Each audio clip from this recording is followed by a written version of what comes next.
జగన్మోహన్ రెడ్డి ఈరోజు ఆయన ఒక దుర్మార్గుడిని పరామర్శించడానికి పోయినాడు. అక్కడికి పోయి ఆయన ఏం మాట్లాడుతున్నాడు జగన్మోహన్ రెడ్డి? ఆయన కులాల గురించి మాట్లాడతాడు, చంద్రబాబు నాయుడు గారు లోకేష్ బాబు గురించి మాట్లాడతాడు. నీ పార్టీ వాళ్ళు కూడా సమర్థించరు. అదేమంటే వార్నింగ్ ఇస్తావు, సప్త సముద్రాలు ఉన్న పట్టుకొంచి లోపలేస్తానంటావు. ఇది కర్మ. నేను ఒక సలహా చెప్తా.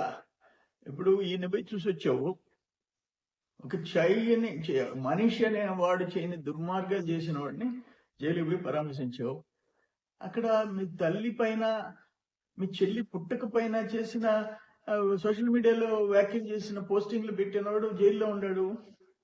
ఆయన కూడా పోయి పరామర్శించరా, ఒక పని అయిపోద్ది.